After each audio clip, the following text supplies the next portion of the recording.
Allahumma sholli ala Muhammad. Allahumma sholli ala sayyidina Muhammad.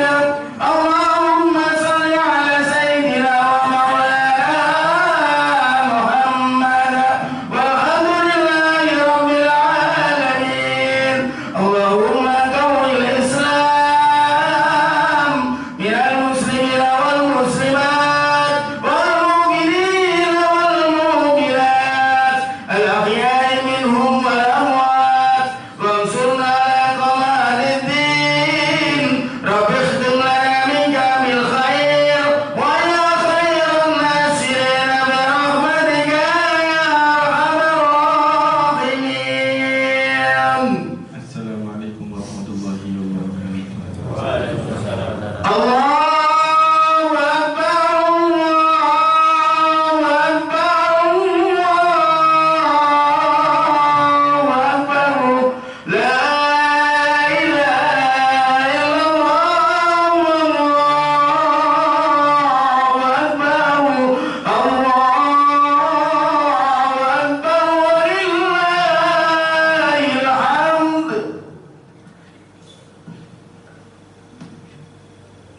Alhamdulillah. Alhamdulillahi haqqa hamdi. Allahu Akbar, Allahu Akbar, Allahu Akbar, Allahu Akbar, Allahu Akbar, Allahu Akbar, Allahu Akbar, Allahu Akbar, Allahu Akbar kabira. Walhamdulillahi katsira wa subhanallahi bukratan wa asila. La ilaha illallah wahdah sadaqa wa'dah wa nasara 'abdah wa 'azza jundah wa hazama al-ahzaba wahdah. La ilaha illallah wallahu akbar. Allahu akbar walillahil hamd. Alhamdulillahi haqqa hamdih. Wassalatu wassalamu ala rasulihi wa abdih Sayyidina wa maulana Muhammadin habibihi wa abdih. Ashhadu an la ilaha illallah wahdahu la sharika lah wa ashhadu anna sayyidana Muhammadan abduhu wa rasuluhu la nabiyya ba'dah. Allahumma salli wa sallim ala sayyidina Muhammadin miftahi babi rahmatillah adada ma fi ilmillah salatan wa salaman daimaini bidawami mulkillah wa ala alihi wa sahbihi wa man walah wa la hawla wa la quwwata illa billahil aliyyil azim. Amma ba'du, fa ya ibadallah, usikum wa nafsi bitaqwallah. فقد فاز المتقون. قال الله تعالى: أعوذ بالله من الشيطان الرجيم. بسم الله الرحمن الرحيم. يا أيها الذين آمنوا اتقوا الله حق تقاته ولا تموتن إلا وأنتم مسلمون. صدق الله العظيم وبلغ رسوله النبي الوفي الكريم ونحن على ذلك من الشاهدين والشاكرين والحمد لله رب العالمين. Alhamdulillah, segala puji bagi Allah Subhanahu wa Ta'ala yang telah menghidupkan kita dalam keadaan iman, dalam keadaan Islam, dan juga Allah Subhanahu wa Ta'ala mengumpulkan kita di tempat yang dipenuhi ridha Allah Subhanahu wa Ta'ala, yaitu di dalam rumah Allah Subhanahu wa Ta'ala, melakukan perbuatan yang diridhai Allah Subhanahu wa Ta'ala, yaitu melaksanakan sholat sunnah, bersujud kepada Allah Subhanahu wa Ta'ala atas nikmat yang Allah limpahkan selama ini, berkumpul untuk mendengarkan khutbah yang mengingatkan kita akan posisi kita di hadapan Allah Subhanahu wa Ta'ala. Kita perlu untuk mengingat kembali bahwa tujuan yang kita lakukan di atas dunia hanyalah untuk menggapai ridha Allah Subhanahu wa Ta'ala. cinta Allah Subhanahu wa Ta'ala, karena sejatinya kita hanyalah hamba Allah yang Allah ciptakan untuk menyembahnya, dan kelak kita semua akan kembali ke hadirat Allah Subhanahu wa Ta'ala. Ma'asyiral hadirin rahimakumullah, hari raya tidak hanya diperingati oleh orang Islam, di luar Islam pun juga mereka memiliki hari raya. Akan tetapi apa perbedaan hari raya kita dengan hari raya orang lain? Hari raya kita rayakan untuk merayakan ridha Allah Subhanahu wa Ta'ala kepada kita. Kita isi hari raya dengan sesuatu yang mendekatkan diri kita kepada Allah Subhanahu wa Ta'ala, sehingga kita dirahmati oleh Allah Subhanahu wa Ta'ala, baik saat kita masih di atas dunia maupun kelak ketika kita menghadap Allah Subhanahu wa Ta'ala di akhirat. Sedangkan hari raya orang lain yang diikuti hanya tren, yang diikuti hanya kesenangan, yang diikuti hanya hawa nafsu, kosong dari nilai-nilai iman, kosong daripada nilai-nilai Islam. Tidak ada pujian kepada Allah, tidak ada salawat kepada Nabi Muhammad SAW, tidak ada rahmat Allah turun kepada mereka, dan tidak pula ridha Allah Subhanahu wa Ta'ala bisa mereka dapatkan. Maka hasil daripada dua hari raya ini juga berbeda. Kita yang beriman, kita yang memuji Allah, menegakkan syariat Allah, taat kepada Allah dan Nabi Muhammad SAW, ujung daripada perjalanan kita adalah surga Allah dan kecintaan Allah Subhanahu wa Ta'ala. Sedangkan hari raya mereka, ujung daripadanya hanya kekosongan, waliyadu billah, dan masuk kepada murka Allah dan neraka Allah Subhanahu wa Ta'ala, waliyadu billah. Maka oleh karena hal itu, marilah dalam momen besar, momen penting hari raya Idul Adha ini, kita memperbanyak mengagungkan Allah Subhanahu wa Ta'ala. Tahukah kita bahwasannya di momen spesial hari raya Idul Adha kita disunahkan untuk bertakbir selama 5 hari penuh, yaitu dari mulai subuh hari Arafah hingga asar terakhir di hari tasyrik, yakni tanggal 13 Dzulhijjah. Setiap habis sholat fardu kita disunahkan untuk membaca takbir. Bahkan setiap habis sholat sunnah kita tetap disunnahkan untuk membaca takbir, sebagaimana hal itu dilakukan oleh Nabi Muhammad SAW dan para sahabatnya dan semua ulama setelahnya. Yang kedua, marilah kita isi hari raya Idul Adha ini dengan sesuatu yang menunjukkan bukti keagungan kita, bukti pengagungan kita kepada Allah Subhanahu wa Ta'ala, yaitu yang nampak pada pribadi kita dengan mengagungkan segala perintah Allah, seperti mengagungkan sholat, mengagungkan masjid, mengagungkan puasa, mengagungkan zakat, mengagungkan pembacaan Al-Quran, mengagungkan salawat kepada Nabi Muhammad SAW, mengagungkan bakti kepada kedua orang tua, mengagungkan pendidikan terhadap anak kita sendiri, mengagungkan kebaikan kepada tetangga, kepedulian kita kepada rakyat fakir dan miskin dan orang yang tidak mampu. Sebaliknya, di momen Idul Adha ini, marilah kita isi dengan patuh untuk menjauhi hal-hal yang Allah Subhanahu wa Ta'ala larang, hal-hal yang tidak Allah Subhanahu wa Ta'ala sukai, seperti durhaka terhadap orang tua, tidak mempedulikan akhlak anak-anak kita sendiri, meninggalkan sholat, tidak mau untuk membaca Al-Quran, tidak baik terhadap tetangga, mengganggu perasaan sesama muslim, mendekati zina dan segala sesuatu yang dilarang, baik di dalam badan, pakaian, pikiran, makanan, minuman, dan perilaku yang kita lakukan. Ma'asyiral hadirin rahimakumullah. Hari Raya Idul Adha juga dikenal dengan sebutan Hari Raya Idul Kurban. Karena Allah Subhanahu wa taala berfirman di dalam Al-Qur'an, Bismillahirrahmanirrahim, Inna a'tainakal kautsar fasholli li rabbika wanhar. Inna syani'aka huwal abtar. Sesungguhnya kami memberikanmu kepada Nabi Muhammad SAW Al-Kautsar, telaga Al-Kautsar.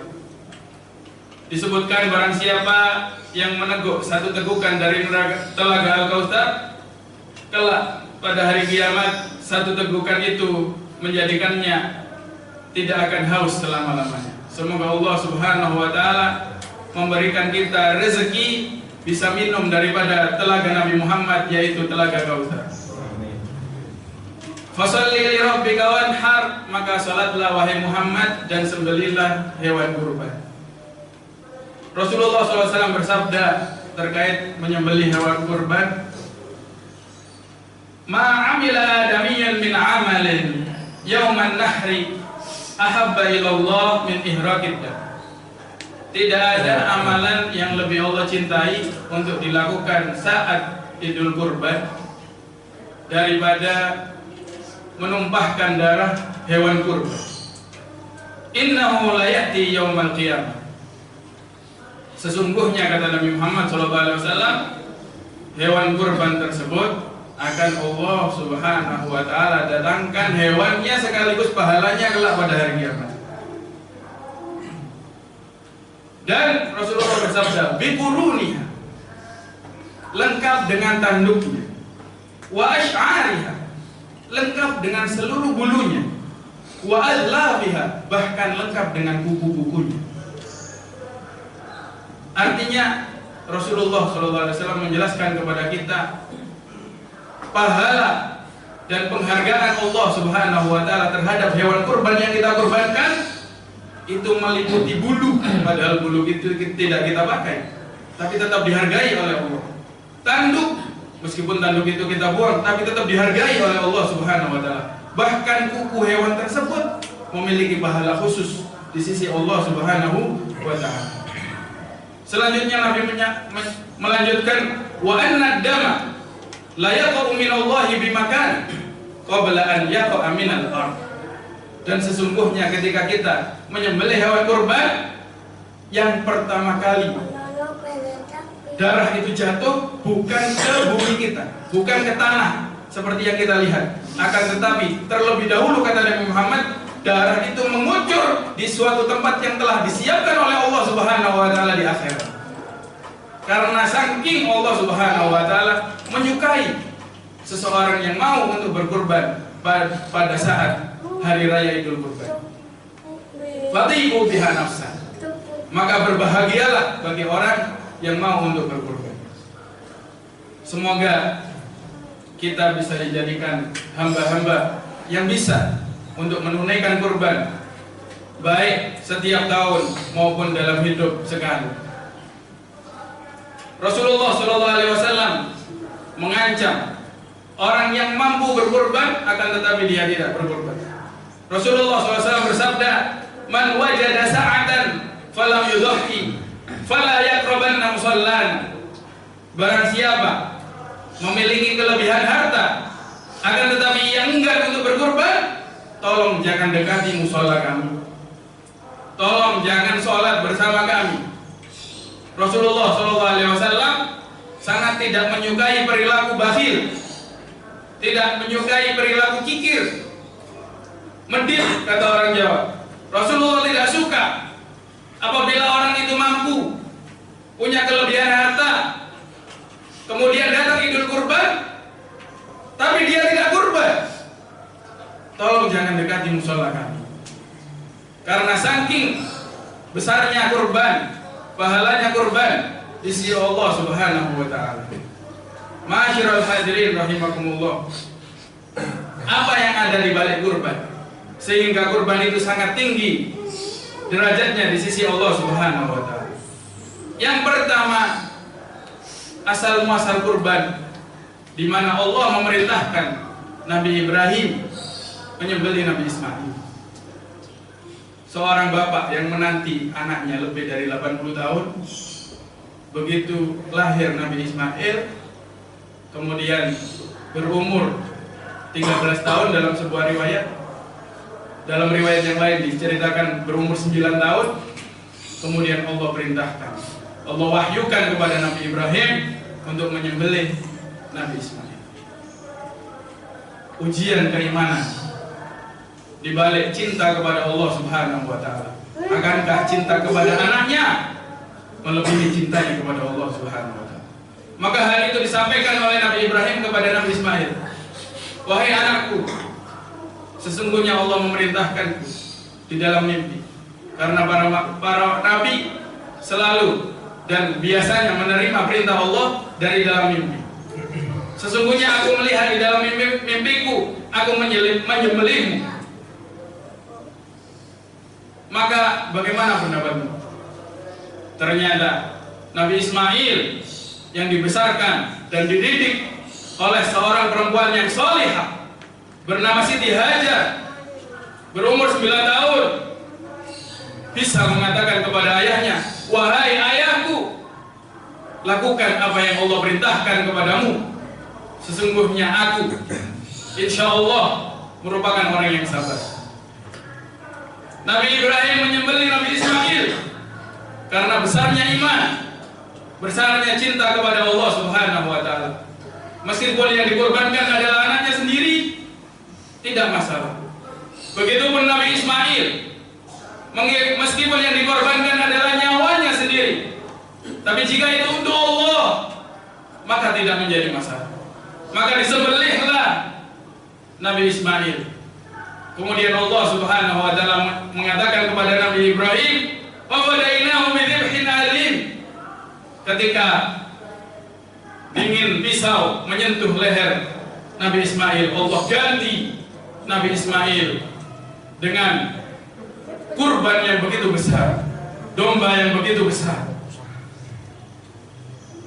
Tidak jadi Nabi Ismail tersembelih, yang disembelih adalah kambing yang begitu besar.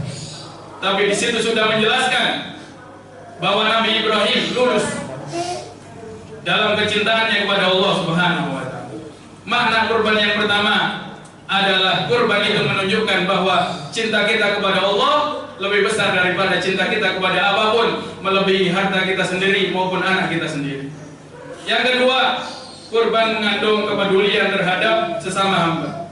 Setelah kejadian Nabi Ibrahim hendak menyembelih Nabi Ismail, setelah itu Allah memerintahkan Nabi Ibrahim dan Nabi Ismail untuk membangun Ka'bah. Karena Ka'bah sempat roboh, diterjang banjir yang Allah Subhanahu wa taala turunkan saat masa Nabi Nuh. Maka Nabi Ibrahim dan Nabi Ismail pun merenovasi bangunan Ka'bah. Setelah bangunan itu berdiri, diceritakan di dalam kitab Al-Qirtas karya Imam Ahmad bin Hasan Al-Altas, setelah bangunan Ka'bah berdiri, Nabi Ibrahim sholat di setiap rukun Ka'bah 1000 rakaat. Setelah sholat 1000 rakaat di setiap rukun Ka'bah, Allah Subhanahu wa taala mewahyukan kepada Nabi Ibrahim, wahai Ibrahim, sungguh yang engkau lakukan itu sesuatu yang sangat bagus. Akan tetapi sesuap makanan yang engkau berikan kepada orang yang sedang kelaparan lebih baik daripada 4000 rakaat yang telah engkau lakukan. Allah Subhanahu wa taala mencintai sedekah kita kepada orang yang kelaparan, kepedulian kita kepada sesama melebihi cinta Allah Subhanahu wa taala terhadap salat ribuan rakaat yang telah dilakukan oleh Nabi Ibrahim. Itu menunjukkan bahwa kurban tidak semata-mata untuk gengsi, tidak semata-mata untuk nama baik, tapi makna utama daripada kurban kepedulian kepedulian kita terhadap tetangga, terhadap orang miskin, terhadap orang fakir, anak yatim, dan orang-orang yang membutuhkan. Dan yang terakhir, Rasulullah SAW bersabda, sesungguhnya amalan yang paling dicintai Allah setelah hal-hal fardu adalah membahagiakan hati seorang muslim. Ma'asyiral hadirin rahimakumullah. Kesimpulannya, bagi yang bisa berkurban, hendaklah berkurban. Waktu kurban tidak hanya hari ini, melainkan hari ini dan juga 3 hari tasyrik, yakni tanggal 11, 12, dan 13 Hijriah. Yang kedua, bagi yang belum bisa berkurban, hendaknya tetap mengamalkan nilai-nilai kurban, yaitu mengedepankan ridha Allah dan cinta Allah daripada cinta terhadap hawa nafsu. Yang kedua, peduli terhadap sesama, khususnya orang tua, anak, kerabat dekat, tetangga, dan orang yang tidak mampu. Yang ketiga, berusaha membahagiakan hati sesama muslim dan menghindari melukai perasaan sesama muslim. Semoga Allah Subhanahu wa taala menerima seluruh amal ibadah kita dan menjadikan kita hamba yang diridhoi dan dicintai, dan diwafatkan dalam keadaan husnul khatimah dan bergabung dengan Nabi Muhammad sallallahu alaihi wasallam fil firdausil a'la. Amin ya rabbal alamin. A'udzu billahi minasy syaithanir rajim. Bismillahirrahmanirrahim. Wal 'asri innal insana lafi khusr illa alladhina amanu wa 'amilus solihati wa tawasaw bil haqqi wa tawasaw bis sabr. Barakallahu li wa lakum fil Qur'anil Karim wa nafa'ani wa iyyakum bima fihi minal ayati wa dzikril hakim wa taqabbala minni wa minkum tilawatahu innahu huwas samiul alim wastaghfiruhu innahu huwal ghafurur rahim.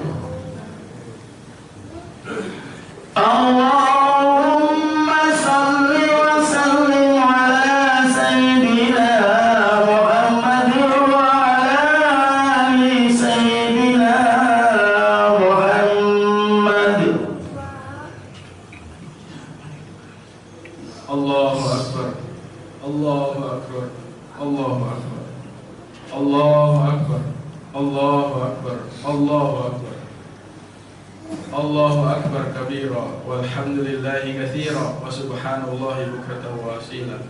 La ilaha illallah wa la na'budu illa iyyah mukhlishina lahu ad-din walau karihal kafirun. Alhamdulillah hamdan katsiran kama amar. Asyhadu an la ilaha illallah wahdahu la syarika lah irghaman liman jahada bihi wa kafar. Wa asyhadu anna sayyidana Muhammadan abduhu wa rasuluh sayyidul khalaiqi wal bashar. Allahumma salli wa sallim ala sayyidina Muhammadin wa ala alihi wa ashabihi wa sahbihi al-ghurar. Amma ba'du, fa ya ibadallah, usikum wa nafsi bitaqwallah wa qad faza al-muttaqun.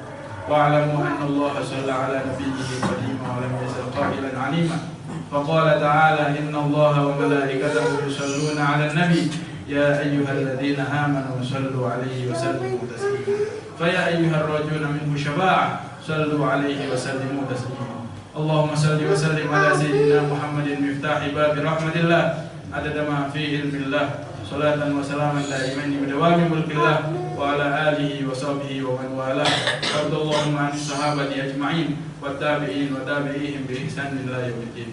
Allahumma ighfir lil muslimin wal muslimat wal mu'minin wal mu'minat al ahya'i minhum wal amwat. Allahumma tuf bina wal muslimin. Allahumma farrij alaina wal muslimin, khususan ikhwanana fi Palestin wa sa'iril buldan muslimin. Allahumma arfa'anna wa anhum jami'al adha wal bala wal ju' wal dhulm wal kuhd wal fitan wal mihan wa sa'ir anwa'il bala ma dhahara minha wa ma batan. Allahumma ahtim lana bil husna waj'al akhir kalamina inda intihai ajalina qawla la ilaha illallah Muhammadur Rasulullah sallallahu alaihi wasallam bi haqa'iqiha mutahaqqiqin wa anta radin anna akmal ridha fi khairin wa lutfin wa afiyah. Rabbana atina fid dunya hasanah wa fil akhirati hasanah wa qina adzabannar. Wa sallallahu ala sayyidina Muhammadin wa alihi wa sahbihi wa sallam. Alhamdulillahi rabbil alamin. Ibadallah, innallaha ya'muru bil 'adli wal ihsan wa ita'i dzil qurba wa yanha 'anil fahsya'i wal munkari wal baghi ya'idukum la'allakum tadhakkarun. Fadhkurullaha al-'azima yadhkurkum was'aluhu min fadlihi yu'tikum wad'uuhu yastajib lakum wa la dzikrullahi akbar.